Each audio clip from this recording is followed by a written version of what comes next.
Community Cats podcast. Ready? Let's go.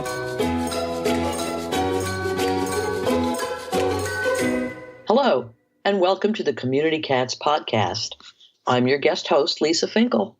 That means it's time for another episode where we can get inside the brain of the mastermind behind the podcast and a real true champion for cats, Stacy LeBaron. Stacy, how does it feel to be a mastermind? Thank you so much for that great compliment, Lisa. And as always, thank you so much for doing the Ask Stacy show. I appreciate it very much that you're willing to kind of chat with me once a month. Well, I pretty much always learn something when we do this. And so it's just as wonderful for me as listening to one of your episodes. And, speaking of that, I really have to offer my congratulations on reaching the 100th episode of the Community Cats podcast. I think it's a major milestone and represents such amazing work on your part, plus the willingness of people to take the time to share. I would love to know about some of the things you feel like you've learned as a result of the interviews you've done, or maybe something that surprised you or caused you to think differently. 100 episodes. It's amazing. It's gone by so quickly. I felt like I was sort of at episode 50 for a long period of time, and then all of a sudden it became 100. So I want to thank all of the guests that were willing to be on the show. They're taking their time out of their day to share what projects they're working on. And I continue to be really blown away by the incredible amount of energy and diversity in various folks' programs. I was blown away by the work of Emma Clifford on animal balance, her efforts all across the world, around the world, really trying to bring TNR into light in very sensitive areas dealing with, birds and wildlife. The niche market, I still feel like we were all sort of in the same boat, but now I feel like we're all so very different, but yet we have a common cause. It's just great. I just am thrilled that people are willing to create a niche. Look at the Kitten Lady. Lisa, I know you're on her social media. She is such a social media queen. I mean, who cannot like neonatal kittens and, with little birthday hats and everything? Hannah Shaw was just wonderful to interview. I mean, all of the guests have been just incredibly supportive and have been wonderful to interview. But, she definitely stands out as being a unique character and who's just doing some amazing work in a very sort of niche place, but yet incredible education. I mean, she had a really nice video on how to put together a feeding station, a shelter, winter shelter. So, she's encompassing the whole picture, but she's using those little cute little squirmy kittens to tell the story. So I guess I would say the lessons learned is really keep an open mind and listen to what people have to say. I think that Lisa, you know very well, and as I'm sitting here rambling on, I like to talk.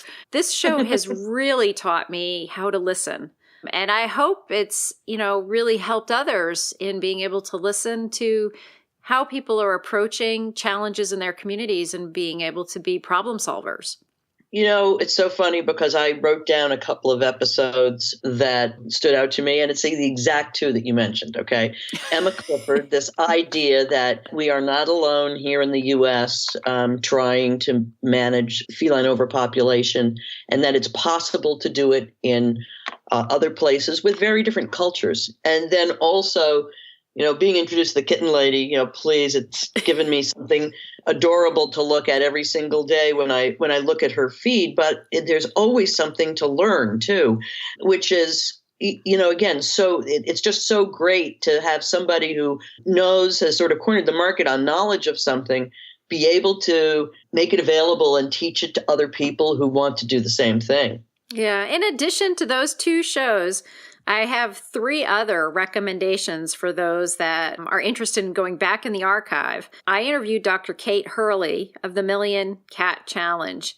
And the reason I pulled that show out as a good show to listen to is you could feel her excitement, energy, and passion busting through the wires when you're talking with her. She is just all 250% energy and passion and wanting to make a difference and determined to make a difference. And that really, gets me going when you just feel that there's so much energy, and she's just got this incredible belief that the Million Cat Challenge is going to be a game-changing success for cats all across the country. So I was just thrilled to interview her, and I just was amazed at her energy. It was just a pleasure to talk with her. I thought Marlon Roberts was, I guess I would classify him as probably one of my cutest interviews. He's just a young, excited guy. He is happy to be on the streets, working with folks, helping them solve their problems with their cats, helping them in whatever way that he can with the resources that he has access to. The guy was just so happy to be interviewed. He took a selfie of our Skype photo and posted it up on his own personal Facebook page because he was just so thrilled and tickled and honored to be able to be on the show. And, an extremely humble young guy. And he's just out there making an incredible impact. And his episode is number 29, and he's in Kansas City, Missouri. Kate Hurley's episode was episode number 47. And then lastly, Dr. Christine Wilford's interview she's in the Seattle, Washington area, episode number 44. And the reason I chose her is more on a personal level, which is, she could be my preacher. She just knows the spay-neuter religion like nobody else. And she's been doing it since the early 90s. It's so clear and so simple when she talks about high volume, high quality spay-neuter. I don't see how anyone could question that methodology when talking with her. I felt like very much of a kindred spirit in the room, but yet I feel like she just, like I said, she's my religion. So yeah. It's what I believe and agree in wholeheartedly. So it felt really comfortable. Those 3 episodes, I loved Marlon. What an enthusiastic, if we could harness that type of enthusiasm around our world of feline welfare, what amazing. And also because he was young, a lot of us who are involved in this have been involved for a long time. You've interviewed people who've been doing this for 25 and 30 years, and we need that next generation. Most definitely. We most definitely do. And there have been quite a few younger folks that I've been able to interview, which has been a real pleasure and certainly gives me hope for the future. Not that I'm about to retire, but we're middle-aged, I guess we would say. Something is the new something, Stacy. Something's the new something. But I'm thrilled to interview folks in their 20s. Andy Cola down with Lumen LS. He's another young gun coming up. So I might have to do something like the Magnificent Seven or something for all the young generation coming up to make their stand for community cats. Looking for a great tool to help educate your neighbors about community cats? Check out this sign available from the folks at Lumen LS, a life-saving organization from Broward County, Florida, that believes no cat should be left behind. This sturdy, bright orange sign featuring an ear-tipped cat would be great for cat colony caretakers, shelters and rescues, spay-neuter clinics, or municipalities and animal control organizations. Education about the correct ways to manage community cats is exploding in the U.S., especially in the last 5 years. This sign will help you let your community know that ear-tipped cats have been fixed and vaccinated and pose no threat to them. The community cat sign comes complete with all of the hardware you need to post it. Buying and posting the sign will help move animal welfare forward and improve outcomes for cats in your area. You can view and purchase the signs directly from our Facebook page at Lumen LS.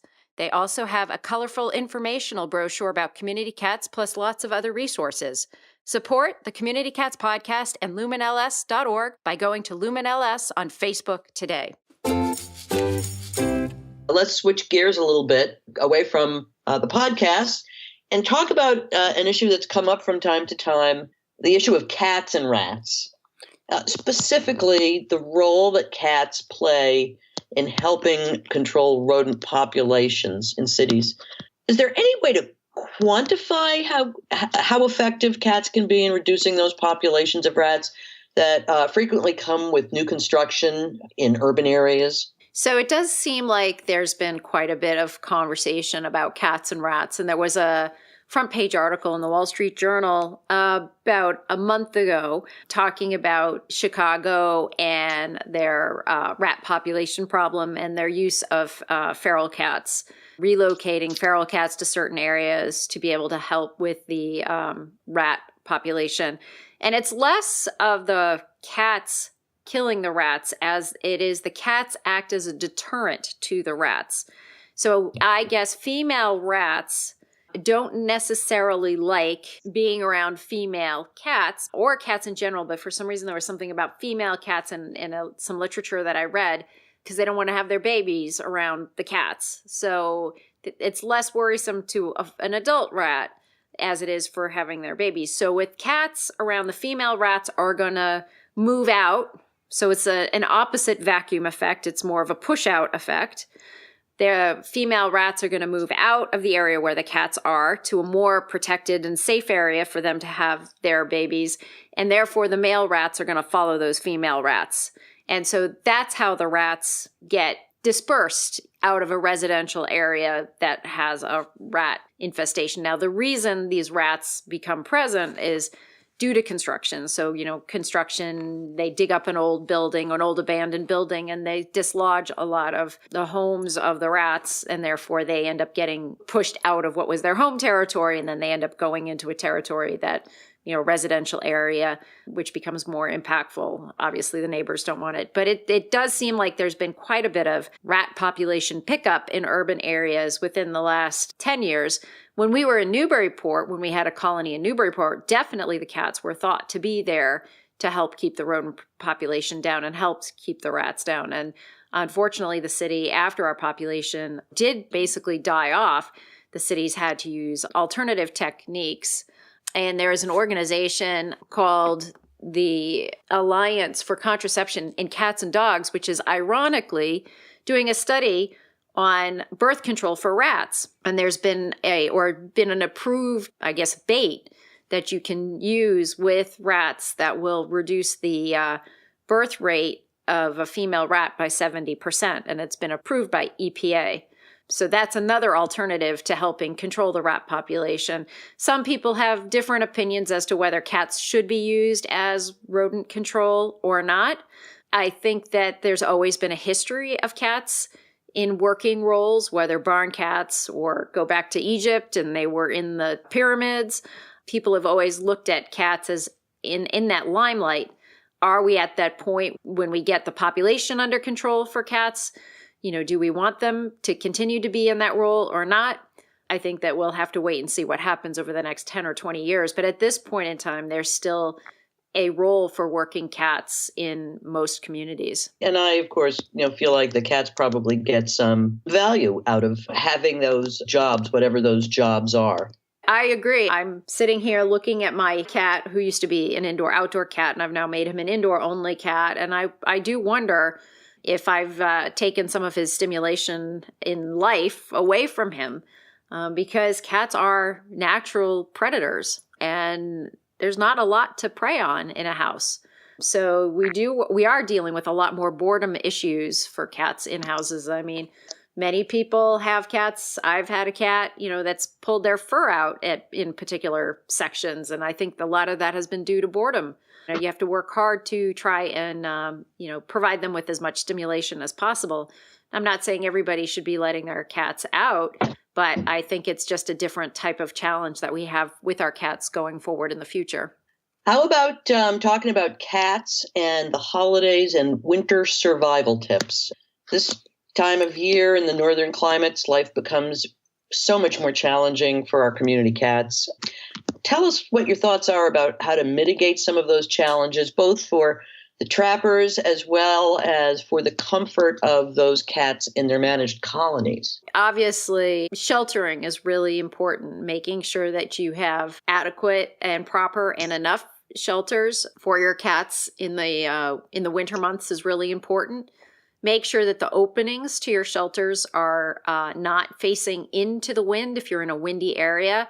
Make sure that they're in a more protected area so that the rain and the snow and ice won't blow right into the shelter and make it all soggy and wet.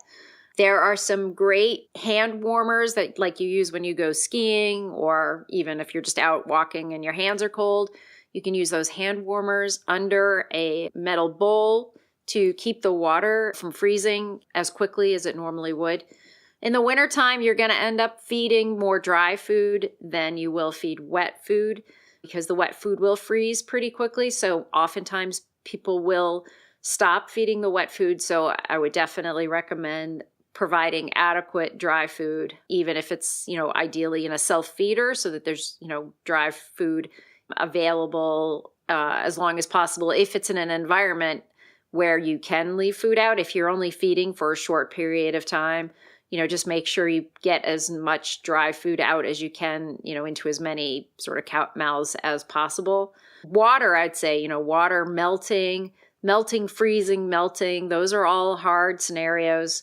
Be prepared to shovel or ask friends to help with shoveling out feeding stations, as well as the shelters. For the trapper themselves, I would definitely make sure you are well prepared with good boots and extra pairs of wool socks, and to keep yourself warm. If you are trapping during the wintertime, which we oftentimes do trap throughout the winter, make sure that, you're keeping yourself warm while you're out there, as well as once the cat is trapped, which you should be watching the trap closely, making sure that, once you bring that cat in, that it's kept in a heated space before and after surgery, and before it is released. And I would not release it on a bad weather day. I would certainly wait for a day where the weather is good and would release that cat. Especially if you see newcomers to your feeding stations. Most shelters, their intake numbers are down in the winter months. So if you've got a new stray that looks like it does not have a home, that, is regularly at your feeding schedule, I would scoop those cats in and get them into an adoption center as fast as possible, because they're not prepared to be living out in the cold on a regular basis. So I would, if you see the same face there 7 days in a row, I would definitely take action with regards to that with that cat. Other things on my mind about the holidays, because I also have a cat who loves taking down my Christmas tree. So if you are the kind of person who has a desire to have decorations up, or Christmas tree, or any other types of holiday decorations, just be mindful of the fact that you do have cats in the house that like to jump on things and like to chew on things. I mean, last year, my Christmas tree, I think, made it for like 3 days. This year, I'm hoping that my Christmas tree will maybe be put in a part of the house where the cats won't have access to it. Just to wrap up the show, do you have any announcements for your listeners? Yeah, sure thing. On December 2nd, we are going to have our second Burning Questions conference call. We had a great turnout at our last Burning Questions call, which was in the end of October. And we actually did have some real burning questions. There were some tough ones there. And the folks that attended the call felt that there was great value and it was helpful, and they were able to meet others that have very similar challenges. We had questions like, what do you do if there's an older person who's been feeding a colony behind their house of like 30 cats, and that person has passed away and now that property has to be sold? What do you do with that managed colony of older cats? How do you resolve that issue? So that's one of the questions. Another question was, how do you recruit board members? So it's very wide ranging. It's really anything that is keeping you up at night, anything that you think about. So if you're interested in joining the December 2nd at noon Eastern Standard Time Burning Questions call, just email me at stacy@communitycatspodcast.com. And with it being holiday time, if you can support the show, it would be great by going to our Zazzle store. So there is a link on our website at www.communitycatspodcast.com. And there's a store link there, which clicks into our Zazzle store. And it would be a great way to support the show if you can buy some swag. with the Community Cats Podcast logo on it. And so you can share with your friends, share the pride that you have in this show. I want to thank everybody again for supporting the show. What was a whim about a year ago, I don't even think last November I was even thinking about this show. I think it was really January when I started thinking about it. It's gone like hotcakes, I guess I would say. We have over 2,000 fans on our Facebook page. We're getting well over 3,000 downloads a month of the show, so it is spreading the word. I'm always interested to hear from the listeners.